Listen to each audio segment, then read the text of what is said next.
दर्शकों, इस वीडियो का शीर्षक है प्रभु की दया। प्रभु मनुष्य पर जब ही दया करते हैं जब उसका अहंकार खत्म हो जाता है। और अगर कोई व्यक्ति भाई की स्त्री, बहन, पुत्र की स्त्री और कन्या, इन चारों पर कोई नजर उठाता है तो भगवान कदापि माफ नहीं करता है। तो इस प्रसंग में यह सब बातें आने वाली हैं कि व्यक्ति का अहंकार कैसे समाप्त हो सकता है और भगवान की प्राप्ति कैसे कर सकता है। आप हमारे साथ वीडियो में अंत तक बने रहें। अगर आप हमारे साथ चैनल पर नए आए हैं तो हमारे इस YouTube चैनल को सब्सक्राइब जरूर करें, जिससे कि आने वाली वीडियो का नोटिफिकेशन आपको आसानी से प्राप्त हो सके। विषय है प्रभु की दया। भगवान से प्रार्थना करो कि आप कहते हैं मैं आपका अंश हूं। हे प्रभु, अपने अंश को मिलने दो।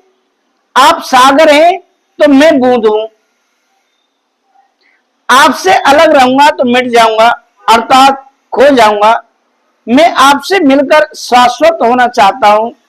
संत कहते हैं कि प्रत्येक जीव ईश्वर से मिल सकता है,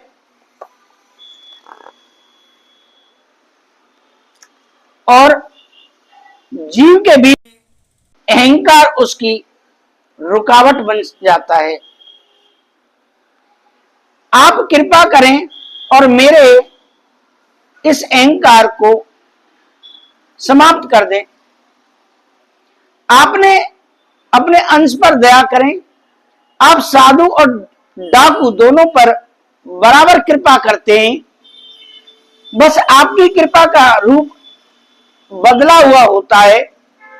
सबरी पर उन्हें दर्शन देकर कृपा की और बाली को मारकर उस पर कृपा की। बाली ने राम जी से पूछा कि आपने मुझे क्यों मारा। इस पर राम जी ने कहा कि सुनो, भाई की स्त्री, बहन, पुत्र की स्त्री और कन्या, इन चारों पर बुरी नजर रखना अधर्म है। ऐसे पापी को मारने से पाप नहीं लगता। हे बाली, तुम्हें अपने बल पर बड़ा अवमान हो गया था। अवमानी को मारना मेरा धर्म है। बाली ने कहा, हे प्रभु, अब तो मैंने आपका दर्शन कर लिया। जो आपका दर्शन करता है उसके सारे पाप नष्ट हो जाते हैं। हे प्रभु श्री राम जी, अब तो आप मेरे सामने हैं। मैंने आपके दर्शन कर लिए। क्या अब भी मैं पापी हूं? राम जी ने कहा, नहीं नहीं, अब तुम पापी नहीं हो। कहो तो मैं तुम्हें जीवन दान दे दूं। बाली ने कहा, हे प्रभु, आप मुझे ऐसा वर दीजिए कि मैं कर्मवश जिस योनि में भी जन्म लूं उसमें मैं आपको कभी ना भूलूं। आपका स्मरण हर जन्म में बना रहे। मैं आपकी भक्ति सदा करता रहूं। राम जी ने मुस्कुराकर कहा, ऐसा ही होगा। हमारे अंदर ज्ञान की सरलता होनी चाहिए। ज्ञान हमारे भीतर संवेदना प्रकट करता है। ईश्वर को प्रसन्न करने के लिए दया भाव, मातृ पितृ भक्ति, देश प्रेम आदि भावों को होना जरूरी है। ज्ञान से सिखाता है कि दूसरों के दोष मत देखो। किसी का भी दोष देखना पाप है। स्वयं को ज्ञान से इतना भर लो कि तुम्हें दूसरों के दोष देखने की फुर्सत ही ना मिले। अपनी आंखों का बांकापन कोई नहीं देखता, किंतु दूसरों की आंखों में सरसों के दाने के बराबर दोष हो तो वह भी दिख जाता है, लेकिन अपनी आंख में बेल के बराबर छिद्र हो तो भी वह नहीं दिखता। दया भूतेषु, संपूर्ण प्राणियों पर दया करना चाहिए। वाल्मीकि रामायण में भगवान राम के स्वभाव का वर्णन आया है कि वे कितने दयावान थे। जब राम किसी को दुखी देखते थे तो वे उसके लिए दूने दुखी हो जाते थे।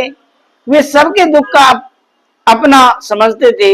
वे किसी को दुखी देखते थे तो कहते कि इसको दुख मेरी असावधानी से आया है, यदि मैं सावधान होता तो वह दुखी क्यों होता। राम जी सबसे मुस्कुराते हुए बड़े आनंद से मिलते थे। वे अवमान को छोड़कर बिना परिचय के ही सबसे बड़े प्रेम से बात करते थे। राम जी कहते हैं कि अपने मन को निर्मल बनाओ, निर्मल मन होगा कभी दुख नहीं आएगा। माया मोह में पड़कर मन कठोर हो जाता है। वे कहते हैं कि किसी को भी कष्ट मत दो, कष्ट देने से कष्ट मिलता है और सुख देने से सुख मिलता है। चंचलता से मन बिगड़ता है। मन का जीवन में सबसे तेज सबसे श्रेष्ठ बुद्धि है। वे कहते हैं कि बुद्धि का उपयोग करो, कभी भी दुखी नहीं पाओगे, कभी दुख नहीं पाओगे। जो भी काम करो उसमें विचार का महत्व दो, बिना विचारे कोई भी काम मत करो। कार्य को कुशल बनाना है तो विवेक का होना आवश्यक है। जीवन में सावधान बने रहो। ध्यान रखो कि मन में असत्य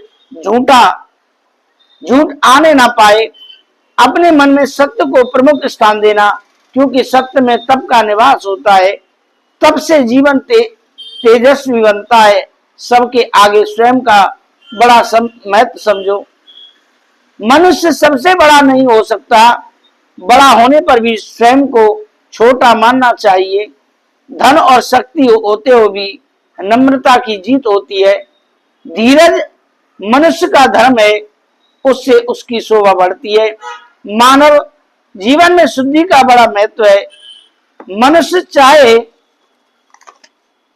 तो बाहर और भीतर दोनों प्रकार से पवित्र हो सकता है, क्योंकि उसके पास साधन की कोई कमी नहीं है।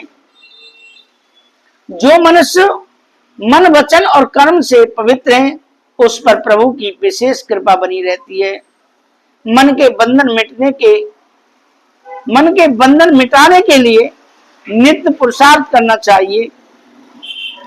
नित्य के शुभ कर्मों से, दान आदि हितकर कार्यों से भव बंधन मिटते चले जाते हैं। मन को संसार के आकर्षण से बचाना चाहिए। मन में संसार की जगह दया और धर्म को भर लो। अज्ञानी मन कहता है कि मुझे भोग चाहिए, इसीलिए मुझे ज्यादा धन कमाना है। ज्यादा धन कमाने के लिए वह झूठ, अनीति और अधर्म का संग करने को भी तैयार हो जाता है। गलत मन हमेशा गलत संगत देता है। मन कहता है कि मैं भोग भोगूंगा, लेकिन वे भोग क्या हमेशा रहेंगे? क्या इंद्रिया में हमेशा शक्ति बनी रहेगी? ये शरीर रूपी कपड़ा क्या पुराना नहीं होगा? हे भाई, आप भोगते भोगते बेहोश हो जाओगे, मर जाओगे, किंतु भोग बने ही रहेंगे। इसलिए कहा गया है कि मन में भोगों के प्रति रुचि पैदा मत करो। ये मन अनंत वर्षों से भोग सुखों का भूखा है। भूखा इसीलिए कि वे भूला हुआ है। भूल मिटेगी तो वो स्वयं ही शांत हो जाएगा। मन तू जो स्वरूप है, अपना मूल पहचान, मूल माने जड़ मन के भीतर बसी है। ज्योति जो कारण विकारी बना बैठा है, ऐसी भूल बिना विवेक के नहीं मिटती। भूल मिट जाए तो भिखारी तत्काल राजा बन जाए। हे मानव, तू सम्राट है, आंख खोल और ध्यान दे। समय बड़ा अमूल्य है। प्राणों के रहते ही परमात्मा से मिल लेना, अन्यथा पछताना पड़ेगा। मन से बुराई को निकाल लो। बुरा मन सब में अवगुण देखता है और अवगुण देखना पाप है। ना समझ मन भगवान में भी बुराई देखने लगता है। वो स्वयं को ही श्रेष्ठ समझकर बैठ जाता है। मन बार बार अपनी ही बेवकूफी के कारण नरक में पहुंच जाता है। मन का शरीर और सुखों में उलझना ठीक नहीं। संसार और संसार के सुख तो पहले ही प्राप्त हैं। आपके प्रारब्ध का सुख तो आपको मिलकर ही रहेगा, फिर उनके पीछे भागने का क्या अर्थ है। मनुष्य बनना बहुत अच्छी बात है, और उससे भी ज्यादा अच्छी बात है कि अपने दोषों का मिटाकर पवित्र हो जाना। पवित्र होते ही आपके पास शांति स्वयं ही आ जाएगी। एक सज्जन शराब बहुत पीते थे। उनको लोग संत के पास ले गए और प्रार्थना करने लगे कि महाराज इसका शराब पीना छुड़ा दो। संत ने कहा कि छोड़ दे भाई। पीने वाले ने कहा कि हमसे तो नहीं छूटेगी महाराज। संत ने कहा अच्छा 15 दिन के में एक बार भी पी लिया करो। वह बोला नहीं महाराज 15 दिन छोड़ना कठिन है। संत ने कहा अच्छा 5 दिन एक बार पी लिया करो, मतलब 5 दिन में एक बार पी लिया करो। शराबी ने कहा कि महाराज यह भी नहीं हो सकेगा। तो संत जी बोले कि अच्छा दिन में एक बार पी लिया करो। शराबी ने कहा महाराज यह भी नहीं हो सकता। तो संत ने कहा अच्छा जब पीना हो तब ठाकुर जी को भोग लगाकर पी लिया करो। अब पीने वाले सज्जन बोतल को तो रख लेते, पर भोग लगाने का समय आता तो कहते हाय हाय भगवान को ये सड़ा पानी चाहे अंगूर का हो चाहे जौ का हो कैसे भोग लगावें। अब एक दिन बीत गया, 2 दिन बीत गए, 3 दिन बीत गए। तब संत जी ने कहा कि जब 3 दिन तुम जिसके पिए बिना रह सके तो 3 महीने भी रह सकते हो और 3 वर्ष भी रह सकते हो।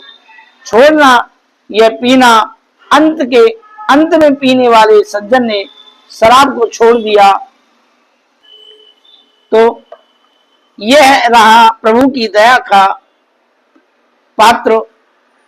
अगर आप प्रभु का बनना चाहते हो तो अपने मन से छल कपट को निकाल दीजिए, प्रभु की प्राप्ति हो जाएगी। आपको हमारी वीडियो का सारांश कैसा लगा? प्रभु की कृपा, प्रभु की दया। राधे राधे, जय श्री राधे।